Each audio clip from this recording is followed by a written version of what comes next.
like Jeremy said, this is kind of the second part of the serverless kind of series that we did. So I did kind of a serverless overview last time, so mainly like a presentation. And today what I wanted to walk through is to show a full serverless application. So basically no servers. So this is going to be how you would you can kind of use this prototype to develop your first web app, where you're developing a full web app all the way through with no servers, no Tomcat instances, or no EC2 instances. Oh, Jeremy, I was going to ask really fast. Are you recording, or did you want to record? I am, thanks. Oh, okay, good. Okay, awesome.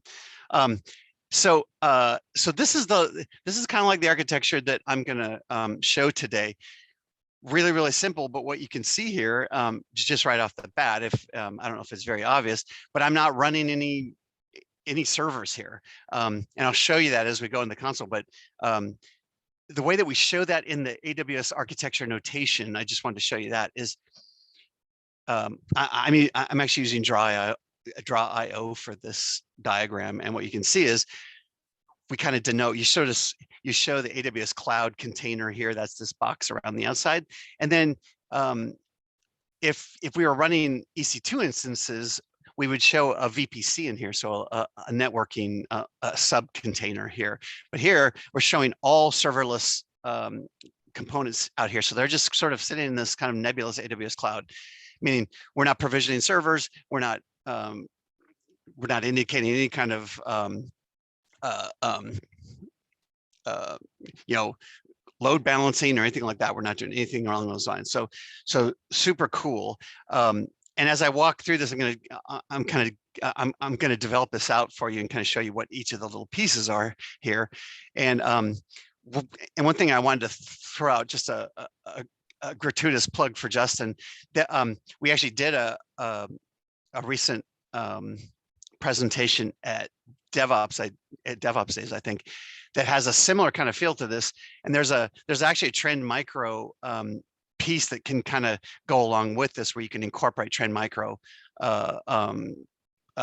security features into an application like this. So this application has no really no security features the way I'm kind of showing it, but you can actually bring in something like Trend Micro, and Trend Micro's got a whole publicized tutorial for how to do something like that. So that's super cool if you're interested in the security side. So what I'm going to show you, about half of this demo, and let me go back to my thing. About half of this demo is going to be from a tutorial that's actually online on the Amazon site. It's actually part of the API Gateway. The API Gateway documentation, and I'm just going to paste that tutorial in here. I think I'm doing the right thing. Yeah.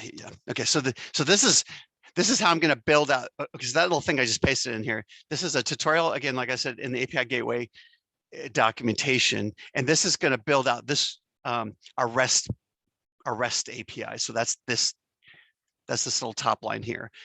So let me explain that kind of overall structure. We're going to build an API Gateway REST API here. That's this pink REST thing, the Lambda function, and a DynamoDB table to store the data. Then I'm going to host the static web content for the application in an S3 bucket. So I'm just going to drop it in there. Now, you can actually run, oh yeah, Justin, thank you for pasting that. Yeah, awesome. You can run a full web app, a static web content app out of S3 just by dropping content in there, HTML, JavaScript, images, all your CSS. You can drop it into an S3 bucket, and you can actually host a full JavaScript application out of S3 alone. The problem with that is there's a couple problems. One of them is that you have to make the bucket public, and that can be dicey, because a lot of data leaks from companies happen because of these public S3 buckets. So it's kind of not advised really to just open up your bucket to the public unless you're being really, really diligent about making sure what content goes into that bucket. So I'm actually not going to do that for another reason today, and that is that I want both of our web content and our REST API to basically be fronted behind one domain, one root domain, so that when I make AJAX calls from the web app in JavaScript, I'm going to use CloudFront to do that, sort of front proxying. And that gives me that one domain at the top so that all my requests are basically going through this one domain. Otherwise, if I didn't do that, I'd basically have this CORS problem, and I'd have to enable CORS and do all this stuff to be able to make calls from my S3 static content over to my API gateway. And that's kind of a pain. So CloudFront, really, really handy here, because not only does it do all that content delivery stuff that we like, it caches all the local content, and it does the local points of presence, but it's also supplying that one domain for me, so that, or that one root domain, so that I don't have to do CORS, and I can have a really convenient front to my application. So we're going to start out here. I'm going to build the REST API first. Then I'm going to upload some content into this S3 bucket. Then I'm going to build out this CloudFront as the front. That's a lot to do, and I'm going to try not to go too fast so that everybody can kind of see what's going on. The point here is for you to kind of see what the style is and what these things kind of look like. And I think, based on what I'm doing here, even though I'm going to go too fast for you to follow along, but I'm hoping that I'm going to give you that kind of feel so that you can go back, and if you want to try this on your own, you'll be able to actually do it. Especially if we have the recording uploaded, I'm sure you could follow along and do that. So first thing we're actually going to do, and I'm just going to follow along with the tutorial here. I'm going to build a DynamoDB table to hold the data that we're going to store in the app. I'm going to build a Lambda function that does the CRUD operations on top of that. I'm going to then front all that with a REST API using API Gateway. And then, like I said, then I'm going to upload content to S3, and then we're going to configure CloudFront to front all that stuff. Okay, so with that, I will jump right in. And like Jeremy said, if people have questions, I'm just going to kind of ramble on. I might pause at certain points to make sure everybody kind of understands what's going on. But if you've got questions, definitely jump in and stop me and ask me a question. So, oh yeah, one other caveat too. I went through all this earlier this week, and so I kind of built this out earlier. So, and I've still got that running in my account. So I'm going to vary slightly from this because I'm going to use different names just so I can build a separate application on the side. I'm going to basically add -2 to the end of everything so that I can, so that I can build it separately. So, like I said, first thing we're going to do is create a DynamoDB table. And again, like I said, I'm just going to go straight through this this tutorial as is. So I'm going to get rid of my chat thing here. There we go. And I need to. I'm going to try to move the. There we go. The Zoom thing. Okay, so I'm over here on my console now. I assume everybody can see my console. You guys, if you can't see my console, somebody let me know. I always point this out on all the things. When you're in the AWS console, the way I do almost everything, they've got this menu over here you can use to kind of bring up things. You can go to the home screen. It's got recently used surfaces up here, but I always search for everything that I'm going to do just because it's faster. So in this particular case, I'm going to type DYN for Dynamo, and then when it comes up, once it comes up, it'll have that little blue box around it that says that it's the first thing that's kind of selected based on that search, and then I just hit enter, so I don't even have to use the mouse, so I can just I can navigate really, really fast. Now our thing says we're going to build a table. It's called HTTP CRUD tutorial items. I'm going to slightly change that, like I said, but I'm going to go over here and I'm going to create a table in AWS. When you're in any particular kind of sub console for a particular service, the kind of main thing that you would do, sort of like the most common action you would do, is always like an orange button. That's and so in this particular case, it's create table. Now with a DynamoDB table, these are kind of weird. It's not like, this is a NoSQL database, so we're not going to specify a full schema. All I'm going to do, I'm going to give it a name, and like I said, I'm going to add 2 to the end of here because I already have one of these. I'm basically just going to name the table, and then I just have to name a partition key, and this is the key, basically how the table is going to for lack of a better word, partition the data out over the sharding as it goes across and shards out onto the service over multiple cluster nodes, basically. But again, you're not dealing with any of that. Like DynamoDB does all this for you. So that's all in the table. ID is just going to be the ID of our, it's like the primary key of our data. I'm not going to use a sort key. That's is something else that's for sorting the data inside the ID, but we're not going to do that. And that's basically it. I'm not going to specify a schema or anything. The way this works, I'm just going to create the table, and the way this works is it will basically create the fields and, for lack of a better word, the schema on the fly as I add and delete things to the table. It's just going to add those items in. So the schema is kind of like, it's like schema on write and read, basically. And so here's our table. It says it's being created. Okay, so it's already done now. This is my old one that I did earlier this week, but this is the new one, the number 2.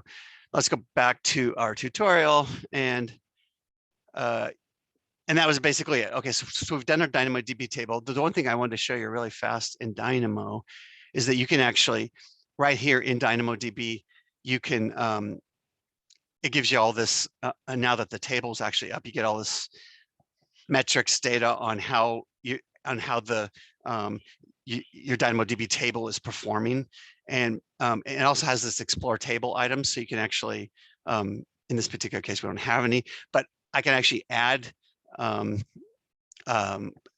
can add rows into the table right here in this thing. I'm not going to do that, but we can. So we can add and delete. It's got a whole browser for the rows, but I'm not going to do that because we're going to use our app to do that.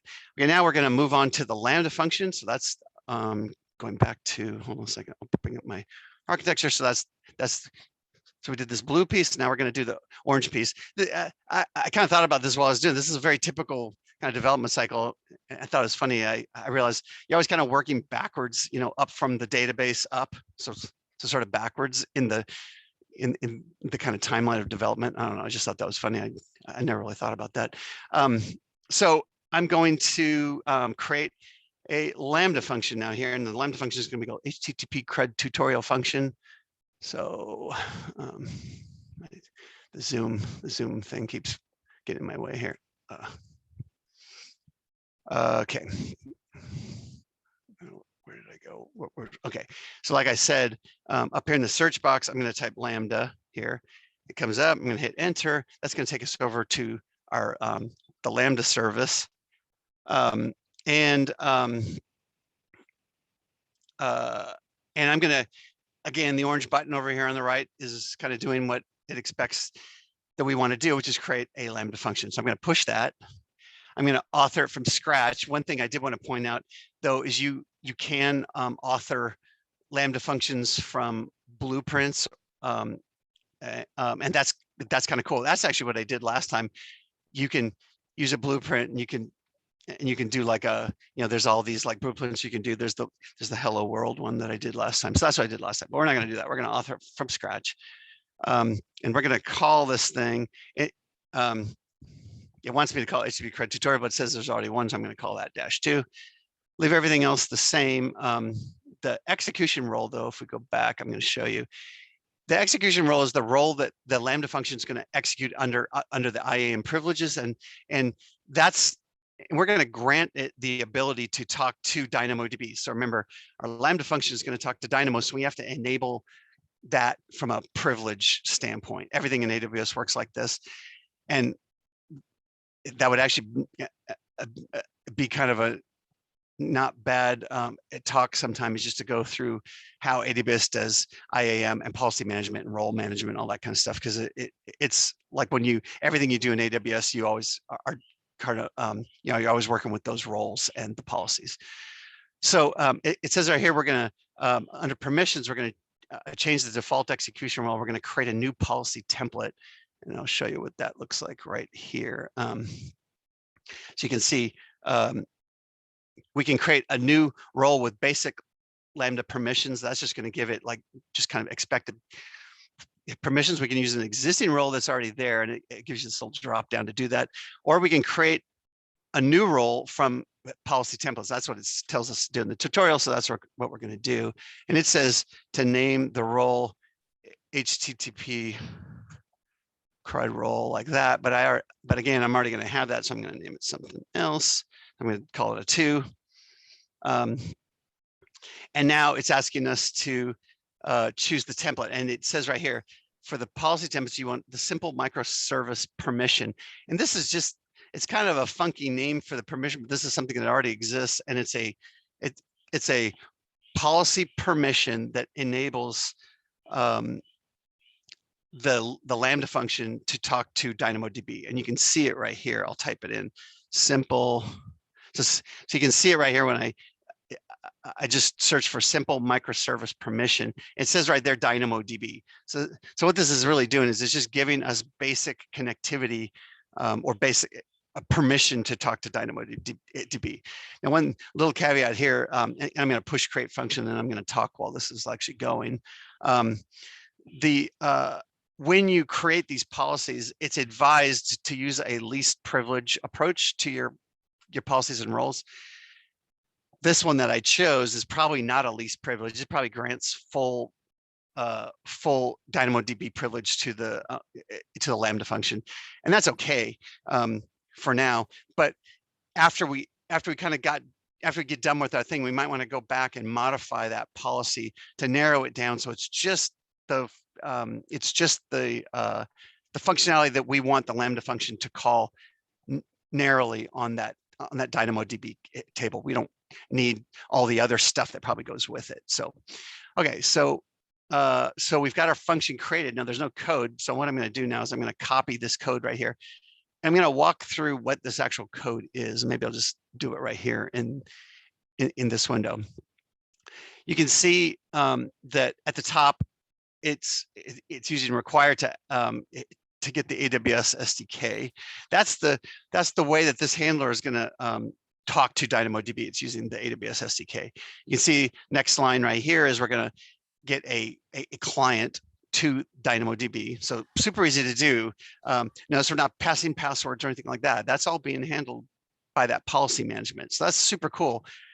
Everything in AWS has that feel. You're not handing passwords around to connect between services. So that's super cool.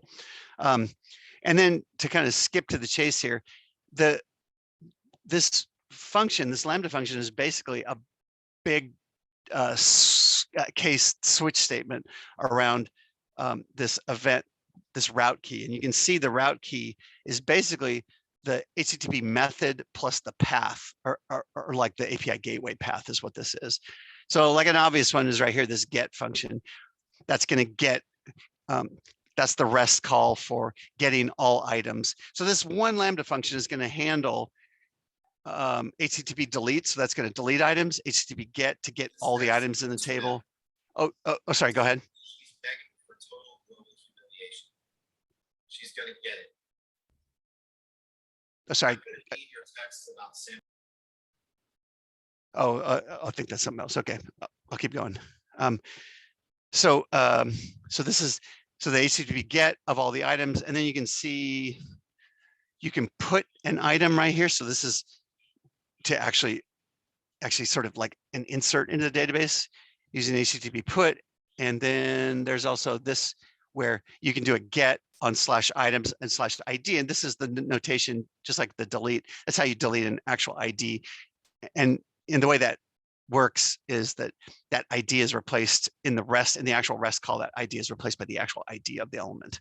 And I'll show you that when we call it. I know this might be confusing if you're not used to those kind of REST patterns, but this is how you create basically a CRUD REST service around that. So, okay, so with that, I'm going to copy that code. I'm going to go over here, and it's created this little hello world Lambda function for us. So I'm just going to blow that whole thing off and put it, and just put our actual code in there.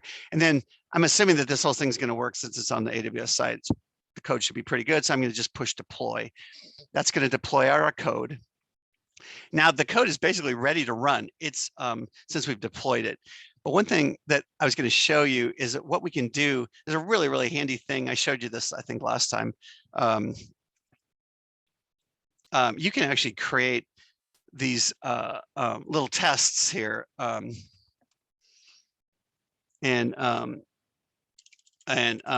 this is really handy for just testing your Lambda function out, especially if you're just typing it into the into the browser like we're doing. So I'm just gonna gin up a little request here that's going to invoke our Lambda function and just see what actually happens. Let me see what. So we're gonna save this. So I made that little object, and what's going to happen now is so I'm going to push this test button. We're going to see actually what happens. Hopefully this thing will run. Yeah, so there we go. So what we did is oh yeah. And notice we actually got data back here. So if you look, I got data. The reason for that is because I'm using the old table from my old thing, which is probably okay. It probably doesn't make any difference, but just to be on the up and up, maybe what we should do just to be super cool, I'm going to change this over to our table that we did, which is -2. Don't really have to do this because it really doesn't matter what the table is. It's all going to work fine. Okay, so anyway, so I'm going to deploy that. So I changed it over to use our new table that we did. That's all I did there. So now if I push test here, I'm going to do it. No, it's still actually doing it, which probably means I didn't save this. Probably. Now I'm going to deploy. I think you missed one entry in there in your code. Oh, did I miss one? Oh yeah. Thank you. Awesome. Right there. Thank you. That's the one. That's the one I'm calling. That's exactly right. Thank you. Good eyes. Okay, so let me try it now. So I shouldn't get any response. Okay, good. Okay, we got no response.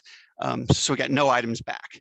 And if you can see the body that's returning, the way Dynamo returns things, it returns them with this, with like the table name basically,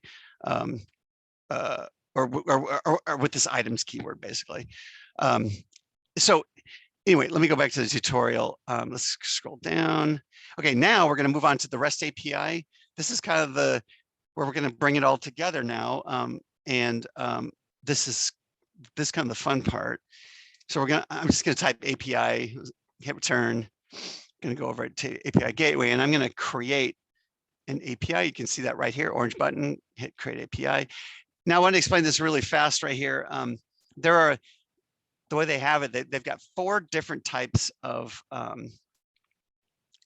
APIs. Really, there's like 3 types. It's HTTP API, WebSocket API, and a REST API. Now, in reality, I personally don't like the way that they chose these names, because the HTTP API is, and I mean, it's weird to me to mix the idea of HTTP and differentiate that as not a REST service, because so the way I would think of this when you're thinking of this, the REST API is kind of like, translate that in your head to mean the advanced REST API. So just think advanced. So this REST API API gateway thing has tons and tons of support for transforming messages, creating all these integrations. It's got way better support for different authentication methods. It's got better logging, better performance tracking, and all around it's just a much more full service REST service service. It's actually a little bit it's a little bit more expensive though than the HTTP, But the HTTP one is the one we're going to use today, and that's because it's super duper easy. Is the HTTP, if you don't need all the fancy stuff that comes with the advanced REST API one, then I would choose the HTTP API because it's actually cheaper. It's actually a little bit faster, and it's way easier to work with. As long as you're kind of willing to put up with the conventions that the HTTP API imposes on you. So what we're going to do, according to our thing, we're going to create an API. We're going to give it a name like this. Going to copy that name, and that looks like this. I'm going to hit build. I'm going to give it a name. I'm going to push next, and I'm not going to configure these routes for now. I'm going to skip that. We'll come back and do that. Oh wait, I meant to actually go back. I'm supposed to call this -2, right? But that, yeah, so -2. This is going to configure, we can actually have multiple stages of this API. So typically you can use stages for whatever you want, but a stage would typically be something like, you could do dev, test, prod, something like that. You can have different stages. So when you deploy your API, you're deploying it to dev, or maybe you're deploying it to test. So you can use kind of like the development cycle. You can incorporate those all with CloudFormation into your CI/CD pipeline, so you're automatically just deploying straight to particular stages, straight out of your build and things like that. So super cool here. All the capabilities here. We're not going to use stages, so I'm just going to stick with the one, and they call it $default is what the name of it is. Okay, so basically that's it. We're not going to do anything else. I'm just going to create this. This creates the basic API. Now there's nothing hooked up to it. You can see it's got a URL here though. So we actually do have a URL now that we can actually use. It doesn't do anything yet, so we got to hook all that up. We can deploy it, and I can't remember if they tell us to deploy it at this point. No, they don't have us deploy. Next thing we're going to do now, according to the tutorials, we're going to create routes. So to do that, you go down here on the menu and you click on routes, and it's kind of well, let's see what they tell us to do. So we're going to create these 4 routes here, and they give you the way to kind of do it under each one. So I'm just going to sort of try to remember how to do this without having to flip back to the screen very much, but I'm going to create a route here. So we're going to do a get. Well, here, I'll do it in the order that it is in the thing. That'll make more sense. Okay, so get, put, delete. Okay. Well, yeah, just let me go back, get items. Okay. In fact, I'm going to grab this one out of the text just so I don't have to type that in. So I'm going to create a get, and it's going to look like this. So this is our first, shoot, rats. I didn't actually copy it correctly. There we go. Okay, it's for some reason not copying, so I'm just going to type it in. Wait, what am I? Oh, yes, this is the path. Sorry, I'm totally doing the wrong thing. I'm not paying attention to what I'm doing. So like it actually shows you here that when you create the thing, you do this. So that's how you create the get with the items and the ID. And remember that ID is the where you pass in the ID of the the row ID that you're going to pull back in this particular get. Whoops. So here we go. So get source ID. Okay, so now I'm gonna create that one. I'm going to do another one here, get, and this is just going to be items. So this is going to just be the one that lists out all the items in the database, basically. There's a put that is items, and then there's a delete on items with the ID as the parameter. So those are going to be our 3 calls. We're going to look at it here, just to make sure over in the thing, it looks just like what they've got. That looks about, we've got put and get for items, and delete and get for the items with the ID. That looks right. So now we did that. Now we're going to create an integration. This is where we're going to hook our API gateway up to the our Lambda function.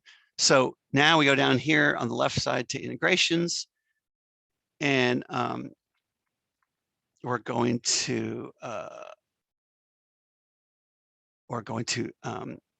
create an integration. So so we go to manage integrations here. So this integration is how we're going to connect our, like I said, to our Lambda function. And the way we're going to do that is we're going to choose here that we want to hook it up to a Lambda function.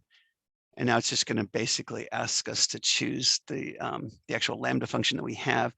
And you can see here, it's this one right here. It's a little bit hard to see, but it's the HTTP CRUD tutorial function 2. So that's the one we just created.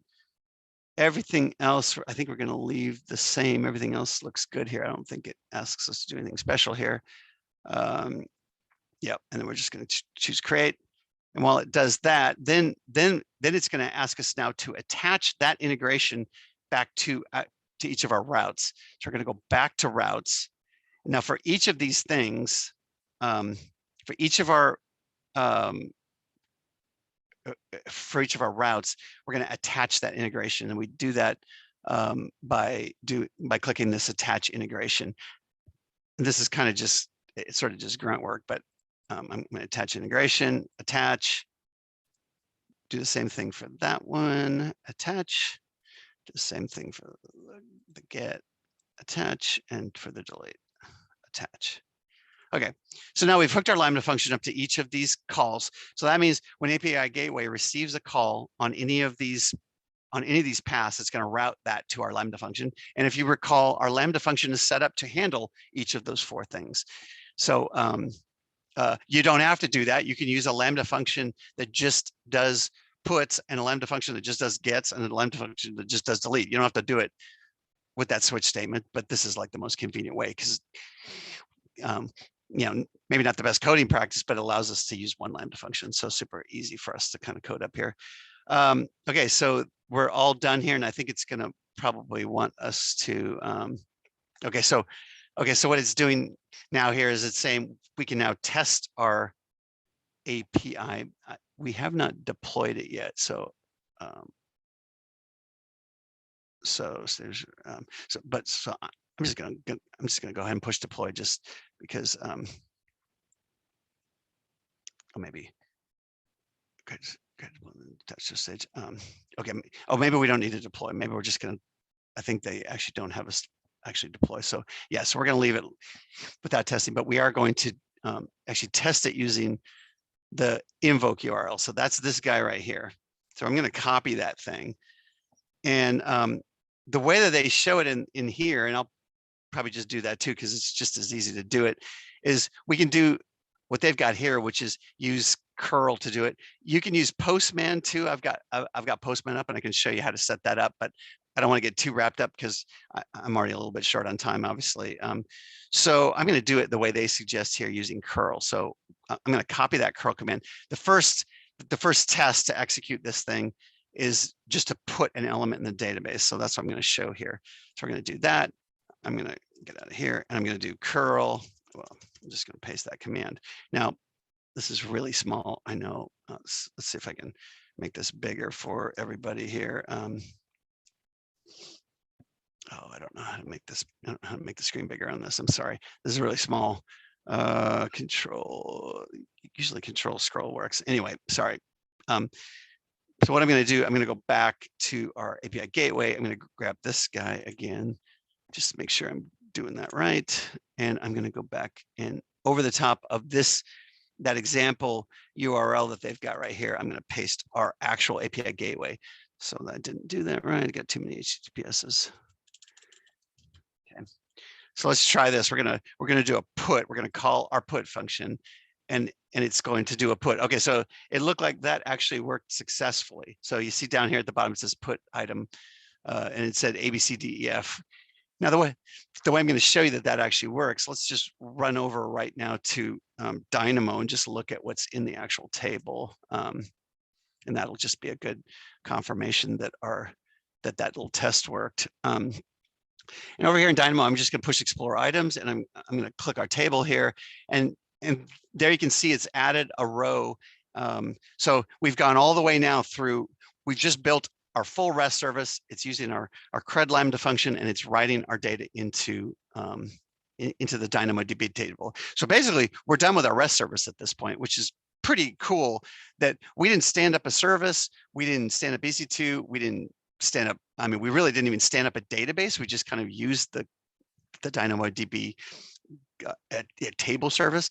So super cool. We're not running anything. And if we just sit here and don't do anything, this thing is not really costing us money other than the amount of storage that we incur using this table or log functions or something like this. So there's nothing running right now that's going to charge us money, again, other than the storage that goes with this application. So that's super cool. So if we're building something out and we want it to be really low cost, that's a great way to start out building an application, because you're not spending a bunch of money up front. And then this thing will scale all the way up to internet famous. So, I mean, this thing will go lightning fast, and it'll handle pretty much any load you throw at it. So in other words, it'll go from 0 to 100 as soon as you start throwing API requests at it. So anyway, super cool. They give you a bunch of other tests that we can do. I'm not going to do that just so for the sake of time, but we could execute these curl commands. Like I said, you can do this in Postman. I had that set up in Postman I was going to show you, but I think I'll leave that to exercise to the exercise for the readers to actually do this. Easy enough to like set all this up in Postman so you can run your tests in Postman itself. The last thing that I wanted to show though is I'm going to take really fast. I'm going to try to well, let's actually before yeah, I'm going to do we're going to go over to S3, and I'm going to upload my content here. I'm going to create a bucket over here. Again, orange button. It's already figuring out what I want to do. Create a bucket. I'm going to name my bucket Bladen bucket 2. Fortunately, if y'all remember, bucket names are globally unique. So I'm just lucky I have a really super unique last name, so I can get by with doing stuff like that. We're going to leave all block public access, all the kind of normal stuff. I'm not going to use any encryption or versioning, anything. I'm just going to create that bucket. Now I'm going to go into Bladen bucket 2, and I'm going to create a folder in here. I'm going to create a content folder where we're going to put the content. You don't have to do this. I just wanted to show you that the system is flexible enough to allow you to have kind of a slightly different hierarchy structure than you actually are having out in CloudFront. And that's hard to understand, but I'll show you what I mean in a second. So I'm going to upload this HTML file. I had this up. This is the little app that I developed, and it's really, really simple. I'll show you what that looks like really fast. It's a tiny little jQuery app, so it's really small. And all it really does is it queries right here. It makes an AJAX call to our CloudFront thing, and I notice right there that it's not using our thing. And maybe for the sake of time, I'm just going to go with it. If y'all will just let me fudge a little bit here and just use my old server name, because it's going to be the same. But remember, my old server's name is going through my old infrastructure, but it's going to be exactly the same. So so I just uploaded this thing. We're going to upload it into S3. That gives us our HTML thing. Like I said before, you can actually host a whole site out of S3, but we're not going to do that. So our site now, if we go back, I'm going to show you what it looks like. Here's our Bladen bucket. It's got a content folder, and then it's got our index HTML. Our last little thing we got to do now is we're going to go to CloudFront, and you can actually just type CF, I think. Yeah, CloudFront, hit return.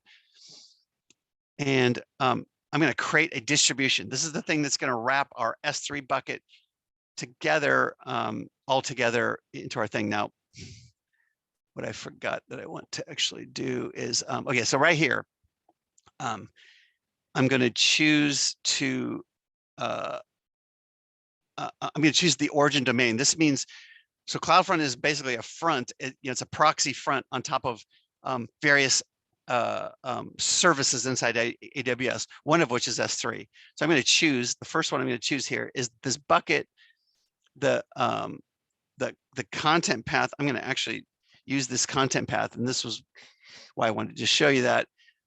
Now, this is the kind of key thing here. What I can do is I can use this, what's called OAI. It's gonna restrict the bucket access so that only CloudFront can access that. That's just a security feature. It makes it nice for so that you're just locking everything down so that nobody can bypass your CloudFront URL and go straight to the S3 bucket. I'm going to do this. I'm going to create a new OAI. This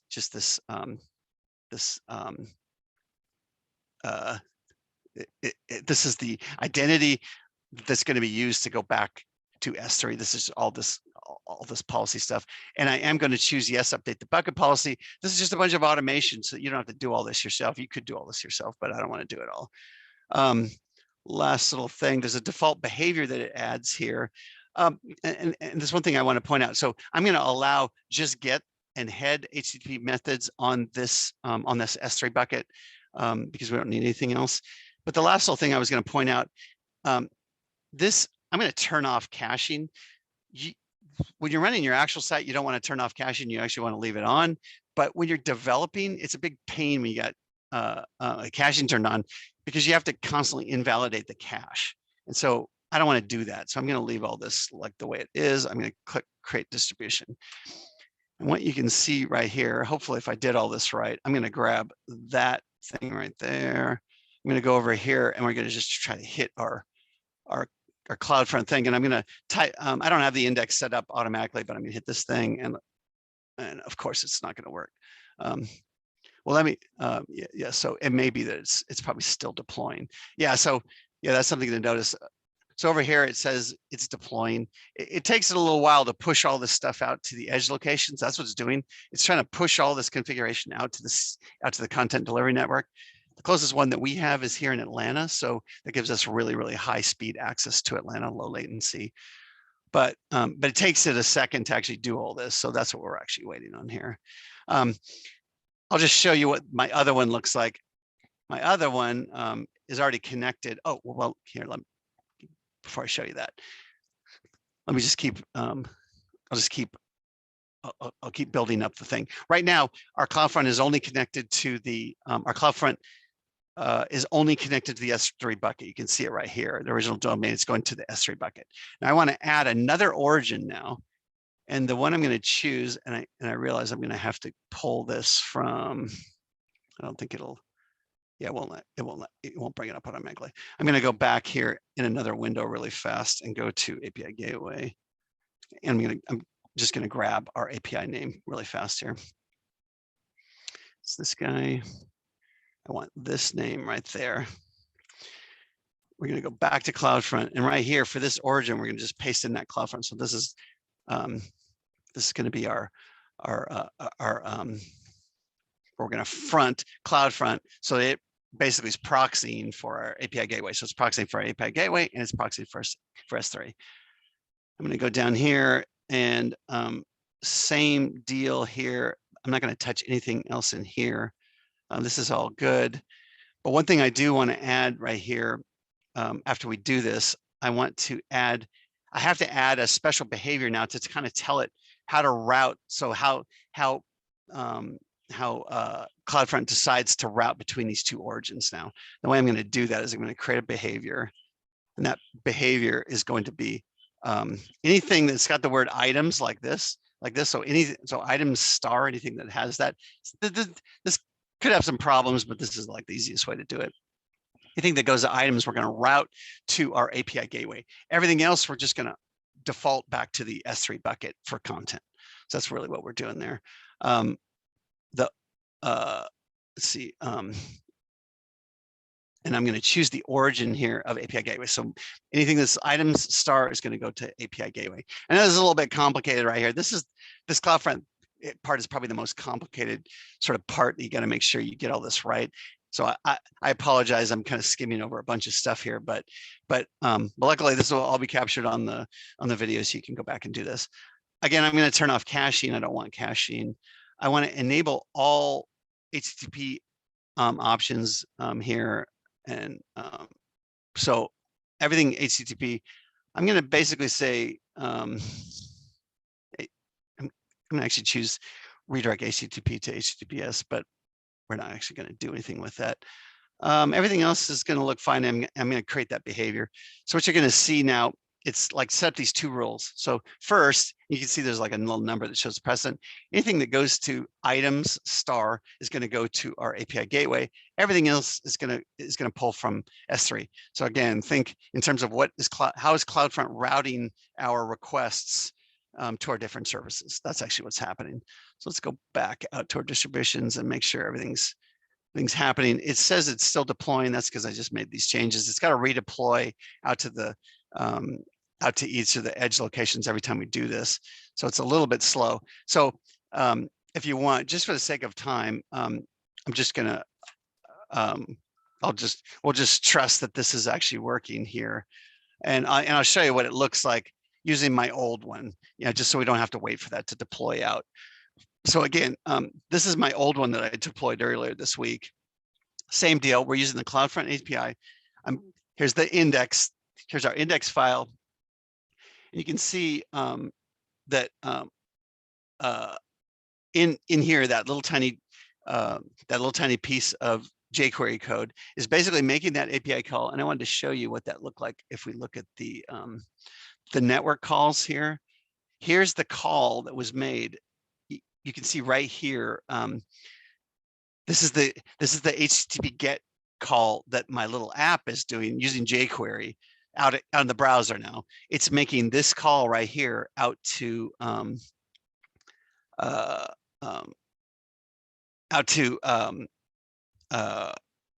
items path, which is invoking that that API gateway /items route. And so you can see right here, and this is in my old one, remember? So I'd added another piece of data here just so we can see like that there's actually two pieces of data. So what's coming back from our API gateway? So now remember, we're on the client side now. We're looking at the client request that's come back.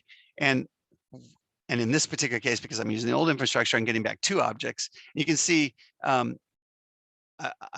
got a price, an ID, and a name, and a price, an ID, and a name. It's coming back as an array. And they're called items. So so super easy the way that API Gateway is kind of applying that convention for us because we called it items. The path, it's naming the the JSON object called items here. So that's what's happening there. And then in my code, if you saw this, I'll show you what the actual code looks like. In my code, you can see right here. I'll show you what the code. Oh, that's really hard to read. Okay, never mind. In my code that we've got here, you can see all I'm doing here in jQuery, and I apologize. I kind of lied a little bit. This really isn't a full-blooded web app. It just is a really basic web app. But what I did actually here is, again, like I said, I made an AJAX call to the /items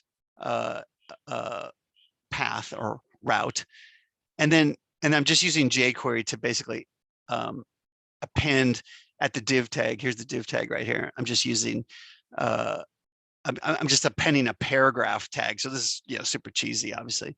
I'm appending a paragraph tag and then the ID of the ID of the row that's coming back. So that's all I was doing. I could have added more data here, but I just wanted to kind of like basically demonstrate that this is working.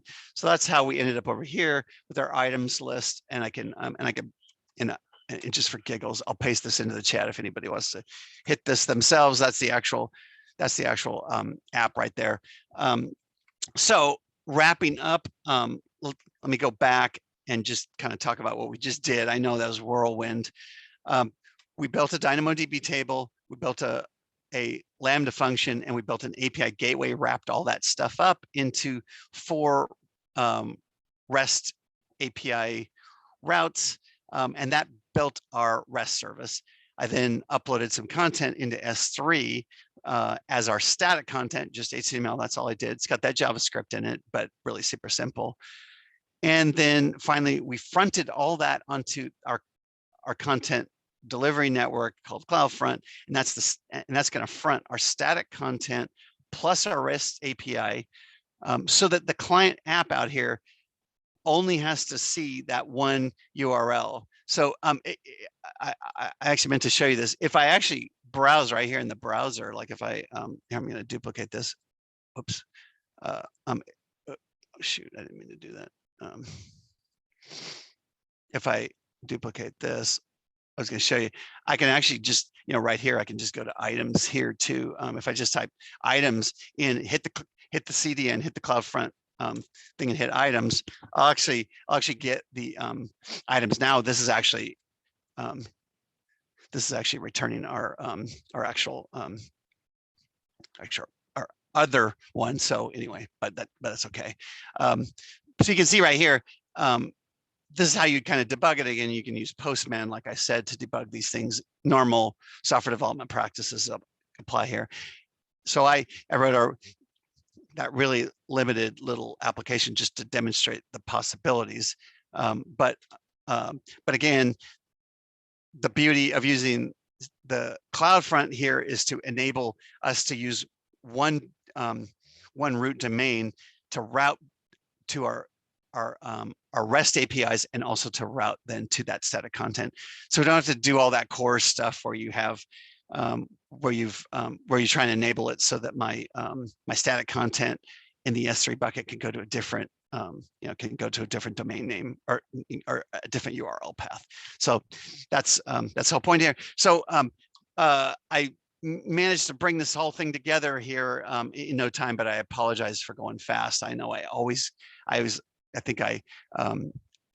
trying to give y'all your full money's worth here. So I'm always trying to pack lots in so you guys can see what's the whole set of a real example.